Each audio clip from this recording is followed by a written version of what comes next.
매주 금요일 이지혜 영화 저널리스트와 함께 키워드로 영화 만나봅니다. 어서 오세요. 네, 안녕하세요. 야, 집에 가보면 네. 그 사람의 취향을 알 수 있잖아요. 뭐 그릇 좋아하는 사람들은 그릇 전시해 두기도 하고, 또 미술 좋아하는 사람들은 뭐 자기만의 작품을 또 걸어두기도 하고, 그 미술 작품을 보면 심지어 취향이 느껴지기도 하고 그쵸. 그렇지 않습니까? 네. 이지혜 기자님한테 궁금한 건요. 네. 집에 영화 포스터 있어요? 제 방을 한번 둘러봤어요. 아, 진짜로? 네. 그냥 영화 관련 뭐 굿즈나 이런 거 별로 안 모으거든요. 네. 없다고 생각했는데 벽 면마다 다 영화 포스터를 제가 아. 걸어뒀더라고요. 나는 없다고 생각했는데, 네. 이야, 그리고 뭐가 있어요? 거실에는 이제 슬램덩크의 북산 농구부의 큰 포스터가 있고요. 오, 너무 최신인데요? 왜냐면 집에 좀 양기가 부족한 것 같아서 제가 사랑하는 이제 슬램덩크 주인공들의 이제 사진을 걸어놨고, 기운을 받으려고. 네, 제 방에는 이제 타오르는 여인의 초상이라는 프랑스 영화 포스터랑 네. 최근에 제가 소개시켜드리기도 했던 영화 해피엔드의 네. 이제 포스터도 있고, 어. 또 한쪽 면에는 제가 그 애니메이션도 좋아하거든요. 네네. 그래서 센과 치히로 포스터도 있고 그렇더라고요. 저희 의식하지 아니, 그걸 못했는데. 그렇게나 깔아놓고, 아, 난 집에 영화 관련 오브제가 없어 라고 생각한 거예요? 네. 그것도 재밌는데. 그럼 제일 잘 보이는 거실 한 중간엔 뭐가 있습니까? 아, 제가 그 최근에 이제 국내에서도 개봉을 해서 박스오피스로 오랫동안 1위를 차지했던 네네. 애니메이션이죠. 일본 애니메이션인 체인소맨의 어. 제가 가장 좋아하는 캐릭터가 포치타거든요. 그래서 포치타 피규어를 가장 잘 보이는 곳에 놓고, 참 진짜 애니메이션 좋아해요. 그렇게 막 좋아한다고 생각해 본 적이 없는데 얘기하다 집을 보니까. 보니까 봐봐요. 집을 보면 취향을 알 수 있습니다. 그러네요. 네. 아, 그럼 궁금한 것도 있는데 옛날에도 많이 있었을 거 아니에요. 근데 이제 지금 말씀하신 대로 뭐 슬램덩크를 갖다 놓는다든지 이러면 네. 그 자리에 원래 있던 것들은 다른 데로 모실 거 아닙니까? 아, 좀 그런 것도 있죠. 어디로 모아놓는 데가 있으세요? 뭐 서랍에 이렇게 상자에 넣어놓는다거나 아니면 좀 위치를 바꿔줘요. 저는 이제 새로운 피규어가 들어오면 이제 일단 그 이렇게 피규어들이 모여 있는 상석이 있어요. 거기 이제 선배님들한테 이제 먼저 입주 인사를 드리게 해서 아, 한 네. 며칠은 같이 놔뒀다가 네네. 이제 그 다음에 이제 자리를 찾아주죠. 야, 상석이 또 있습니까? 네. 정말 상상하지 못한 우리 피규어의 세계입니다. 그 수많은 피규어 혹은 네. 포스터, 영화 관련 소장품들 가운데 가장 아끼는 건요? 제가 처음에 그걸 받았을 때는 이게 뭐야 뭐 이런 걸 줘 이랬는데, 지금 가장 귀한 물품이 된 게 영화 인셉션 시사회장에서 영화를 보기 전에 되게 이제 조그만한 팽이 같은 거를 네네. 계속 나눠주더라고요. 그래서 안 받는 기자들도 있었고 저는 그냥 받고 이게 뭐야 했는데 영화를 보고 나니까 엄청나게 중요한 토템이었던 거예요. 저도 줘요. 그래서 고이 모셔놨습니다. 가끔 이제 가격도 확인해 보고요. 이제 하나밖에 옥션에 없어요? 네, 형성되어 있는 그래서 흐뭇해하곤 한답니다. 한번 돌리고 싶어요. 제가 한번 가져오겠습니다. 진짜 한번 보여라도 주시기 바랍니다. 네네. 네. 진짜 너무 소중한 걸 얘기하셔서 너무 부럽네요, 진짜. 자, 오늘 어떤 영화입니까? 네, 제가 오늘 준비한 영화는요, 부고니아입니다. 제목이 좀 부고니아. 낯설죠. 네. 네, 장준환 감독님의 지구를 지켜라, 거의 20여 년 전의 한국 영화인데 네네. 이 영화를 원작으로 할리우드에서 리메이크한 영화입니다. 이제 시대가 달라져서 한국 영화를 할리우드가 리메이크를 합니까? 네. 지금 이 영화 같은 경우에는 아리 에스터라고 유전과 미드소마로 국내에서도 팬이 많은 이제 할리우드 영화 감독이 맨 처음 이 원작 영화를 너무 사랑해서 장진환 감독님이 이 지구를 지켜라를 리메이크하려고 몇 년 전부터 굉장히 공을 들였어요. 그러다가 이제 이번 영화에서는 요르고스 란티모스 감독이 연출을 맡고 아리 에스터 감독은 이제 프로듀서로 이 영화의 제작에 참여한 그런 프로젝트입니다. 와, 이런 일이 앞으로도 자주 생길까요? 아마 계속 있을 것 같은 게, 네. 이 지구를 지켜라의 이제 판권을 가지고 있는 국내 C 영화사에서 네네. 할리우드와의 협업을 굉장히 오랫동안 많이 해왔고, 뭐 예를 들면 박찬욱 감독님 작품이라든지, 그리고 자사의 그런 IP들을 할리우드에서 리메이크 시키기 위해서 지금 계속 여러 작품들을 준비 중이거든요. 네. 노력을 하고 있고, 그래서 가시적인 성과가 계속 이제 나올 것 같아요. 요르고스 란티모스라는 분이군요, 감독이. 네. 이분이 지난해 화제작인 그 가여운 것들 네. 그 연출한 감독이신 거죠? 네, 아카데미에서도 이제 주목을 받았고, 굉장히 파괴적인 커리어를, 필모그래피를 계속 만들어 온 감독이에요. 더 페이버릿 여왕의 여자로 처음에 주목을 받았고 가장 좀 가여운 것들 이전에 주목받은 영화가 더 랍스터라는 영화인데요.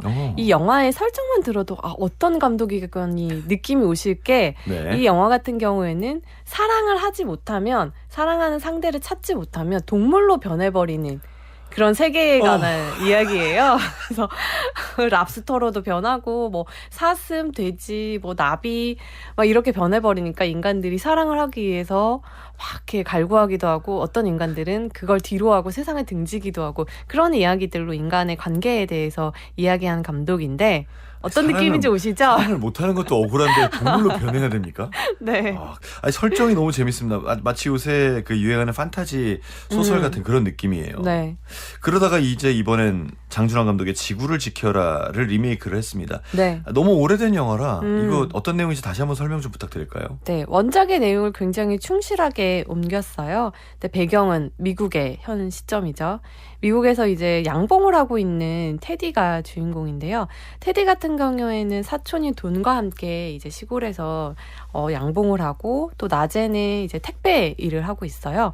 그런데 양봉이 점점 어려워져요. 왜냐하면 꿀벌들이 사라지고 있잖아요. 그래서 이 문제를 굉장히 심각하게 받아들인 테디 같은 경우에는 원인이 뭘까 찾아봤어요. 아주 오랫동안 연구를 했죠.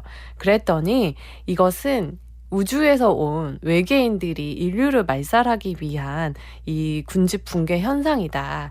이게 굉장히 심각한 문제이고 인류를 구하기 위해서는 자기가 인류 해방군으로서 나서야 된다라고 하면서 사촌인 돈과 함께 외계인으로 지목한 이 바이오 기업의 CEO인 미셸을 납치해요. 엠마 스톤. 이 요르고스 란티모스 감독의 페르소나죠. 엠마 스톤이 연기한 미셸을 납치해요. 그래서 미셸에게 외계인임을 실토하고 계획을 말하게 하고 모선인 그 우주선으로 가서 자신이 인류 대표로서 협상을 하겠다라고 이제 열심히 노력하는 그런 이야기입니다. 네. 그 대화가 아주 코믹하겠네요. 원작에서는 굉장히 코믹한 요소들이 많았는데 네. 이번 영화에서는 상당히 진지하고 건조하게 표현되고 있습니다. 그래요? 네. 근데 제목을 부고니아라고 했어요. 네. 이건 어떤 뜻입니까? 부고니아는 이제 고대 지중해에서 꿀벌이 소의 시체에서 생겨난다라고 믿었던 의식을 뜻한다고 해요. 그래서 정육면체의 작은 공간에 이제 죽은 소의 시체를 넣어두면 여기에서 꿀벌이 저절로 생긴다라고 고대 이제 주중의 사람들이 여겼대요. 그래서 부고니아는 이제 잘못된 믿음이 만들어낸 어떤 광기 같은 것을 뜻한다고 합니다. 이게 주인공들을 어떻게 보면 풍자하는 제목인 거군요. 그쵸, 네. 부고니아. 몰랐던 말 하나 배웠습니다. 네. 지난 10월 31일에 북미에서 개봉했는데 네. 480만 달러의 수익, 네. 한 68원 정도의 오프닝 수익을 기록했습니다. 이거 큰 건가요? 블록버스터 영화로 본다면 그렇게 큰 편은 아니죠. 그런데 네. 이 요르고스 란티모스 감독이 워낙 대중적인 흥행과는 거리가 먼 커리어를 꾸려왔기 때문에 이 감독의 이제 커리어 사상은 최고의 오프닝 성적이기는 하지만 네. 이제 흥행적인 면에서는 결코 잘 되고 있다라고 보기는 어려운 상황입니다. 그렇군요. 네. 약간 미국인들의 정서엔 좀 안 맞는 건가요? 오히려 미국의 동시대적인 이야기를 하고 있기 때문에 지금 현재 미국 관객에게 소구하는 부분이 저는 클 거라고 생각을 하지만 내용은 그렇지만 이제 형식적인 측면에서 좀 받아들이기가 힘든 것이 대중적인 재미를 노리고 만든 영화는 또 아니거든요. 그러다 보니까 이 대부분의 이제 씬들이 그 미셸과 테디의 대화로 이루어지다 보니까 관객에 따라서는 조금 지루하다라고 느낄 수 있는 요소들도 있습니다. 근데 바로 그 점이 조금 의문이긴 한데 이게 사실 원작 영화가 굉장히 B급이잖아요. 말도 안 되는 대화의 향연인 거지 않습니까? 네네네. 근데 이 아까도 말씀 잠깐 해주신 가운데 느낌이 네. 여기서는 좀 더 진지하게 풀었나라는 생각이 들어요. 네, 굉장히 진지하고 지금 미국이 겪고 있는 문제들을 네. 이 영화 안에 다 몰아놓고 지금 너희가 처한 현실이 이것이다. 계속 이런 식으로 가면 결말은 파국일 수밖에 없다라는 것을 보여주는데 그 과정에서 원작에서 좀 많이 나왔던 블랙 코미디적인 요소들은 굉장히 많이 생략이 됐어요. 그것보다는 이제 여기서 다루고자 했던 것은 이 미국 사회의 양극화 그리고 이제 뭐 혐오, 음모론, 반지성, 계급과 젠더 같이 이제 20여 년 전에는 그렇게 중요하게 대두되지 않았지만 지금에는 이제 목숨을 위협하는 시급한 이제 이슈들에 대해서 네. 진지하게 이제 다루고자 하죠. 그러다 보니까 이제 원작에 비해서는 우리가 우프다고 하죠. 네네. 우픈 유머 같은 경우에는 조금 줄어들었죠. 사실 미국에서도 캘리포니아 지역은 이 꿀벌의 군집 붕괴 현상이 실제로 있다고 들었거든요. 네네. 그럼 그런 점 얘기는 별로 안 하나 봐요. 그게 굉장히 중요한 이야기죠. 영화에서? 네, 영화에서. 그렇군요. 시작이 이제 거기서부터 의문을 네. 푸는 테디가 네. 이제 외계인의 음모다라는 결론에 이르기까지, 그리고 그 다음에 이제 납치가 이루어지니까 굉장히 중요한 촉발제가 되는 거죠. 그렇게 해서 납치한 바이오 기업의 CEO인 미셸, 네. 엠마 스톤과 네. 이 납치한 사촌 형제들이 서로 이 얘기를 하는 거지 않습니까? 네가 그쵸. 잘못했네, 내가 잘못했네 얘기하는 거잖아요. 네. 어떻게 보면 약간 TV 토론의 느낌 나겠는데요? 약간 그래요. 토론의 어떤 외향을 갖추고 있지만 네. TV 토론회와 더 닮은 부분은 우리가 토론은 서로의 의견을 교환을 해서 더 나은 결론을 도출하고 그 과정에서 원래 내가 품었던 의견이 달라지기도 하는 거잖아요. 네. 그런데 요즘에 토론 방송이나 토론들을 지켜보다 보면 각자의 입장이 굉장히 확고하고 그 사이에 벽이 있어서 절대 그건 허물지 않고 네. 서로의 주장만 하는 게 어느덧 토론이다라는 그런 인식이 심어지기도 하는데요. 여기서 딱 그래요. 둘 다 서로의 계급도 다르고 이제 처해 있는 상황도 다르다 보니까 하나의 문제에 대해서 너무나 다르게 인식하고 있고 갈라져 있는 미국 사회를 이 두 사람의 대화를 통해서 보여주고 있습니다. 알겠습니다. 정말로 양극화 되어버린 현재 미국 사회를 네. 이 영화를 보면서 알 수 있을 것 같고, 아마 그 영화의 팬들도 보면서 네. 나는 저 사촌 형제한테 더 마음이 간다, 혹은 나는 저 바이오 기업 CEO한테 마음이 간다, 뭐 이런 식으로 좀 갈릴 것 같아요.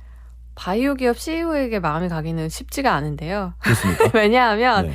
이 바이오 기업 CEO는 되게 열심히 살아요. 새벽에 일어나서 막 운동하고 일도 열심히 하고, 정말 우리가 흔히 갓반인이라고 하죠, 요즘에. 예. 갓생을 꾸리는 그런 인물인데, 잘 들여다보면 그 갓생을 왜 꾸리느냐, 조금 더 인간을 착취하기 위해서이거든요. 그래서 이 사람 같은 경우에는 20여 년 전에 지구를 지켜라 해서 나왔던 CEO보다 더 악독해진 측면이 오히려 정치적 올바름을 굉장히 선전을 해요.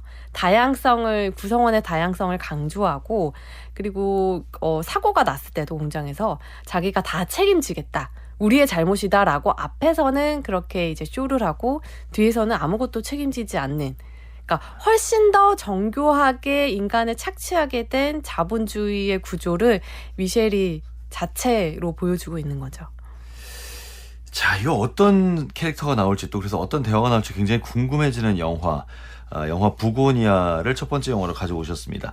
잠시 음악 한 곡 들을까요? 이 영화 부고니아의 오리지널 사운드트랙 가운데 Bees, 저스킨 펜드릭스가 작곡한 곡입니다. 영화 부고니아 오리지널 사운드트랙 가운데 Bees, 저스킨 펜드릭스가 작곡한 곡을 함께 들으셨습니다. 자, 오늘 금요일 코너죠. 이지의 시네토크 첫 번째 영화로 부고니아 얘기를 했습니다.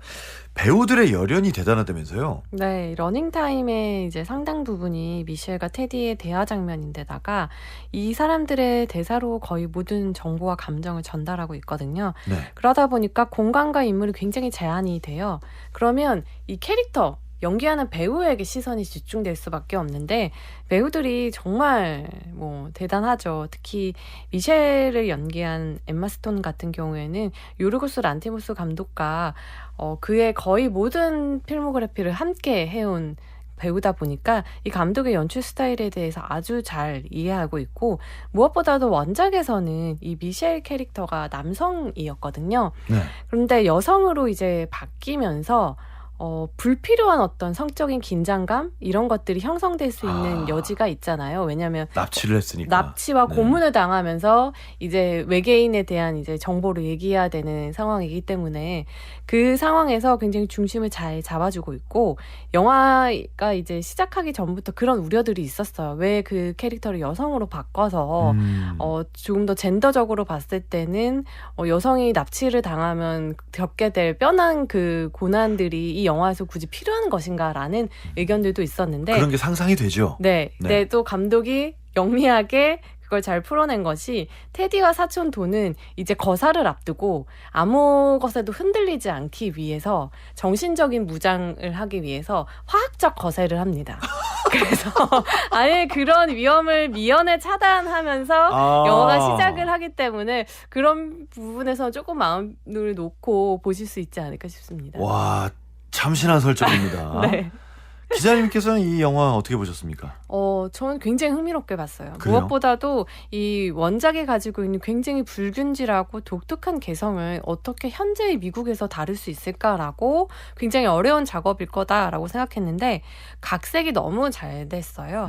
그 드라마 석세션의 각본가가 이 각색을 했는데 지금 현재 미국을 담아내는데 지구를 지켜라라는 원작이 굉장히 좋은 그릇이었다라는 것을 깨닫게 돼요. 이야기 자체는 원작과 거의 동일한데 이 미국이라는 그 사회로 끌어들이면서 원작에서는 이 주인공의 어머니가 화학 공장에서 사고를 산재로 인해서 이제 병마를 얻게 되는데 여기에서는 그 설정을 오피오이드 중독으로 풀어내요.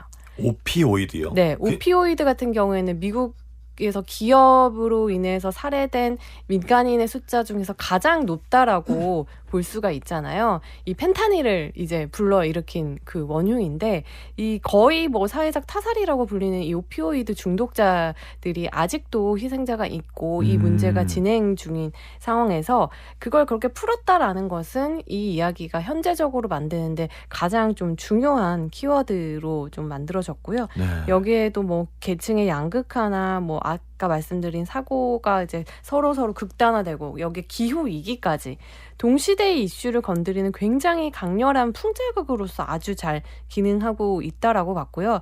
그리고 무엇보다도 이제 원작과 갈리는 부분이 마지막 결말인데요. 네. 결말에서 이 요르고스 란티모스 감독 특유의 인간을 좀 냉소적으로 관조적으로 바라보는 시선이 잘 드러나는데 이 사실 CEO 미셸 같은 경우에는 외계인이기도 하고 어떻게 보면 신에 가까운 인물이에요. 그래요? 신이 우리를 바라본다면 어떤 식의 판결을 내릴까라고 생각했을 때 저는 그 판결에 굉장히 동의했고 어떤 분들에게는 충격적일 수도 있고 어떤 분들에게는 너무 과격하다라고 느껴질 수도 있는데 잘 생각해보면 원작의 제목이 지구인을 지켜라가 아니라 지구를 지켜라잖아요. 네. 거기에 굉장히 충실한 결말이라고 말씀드릴 수 있겠습니다. 그래요.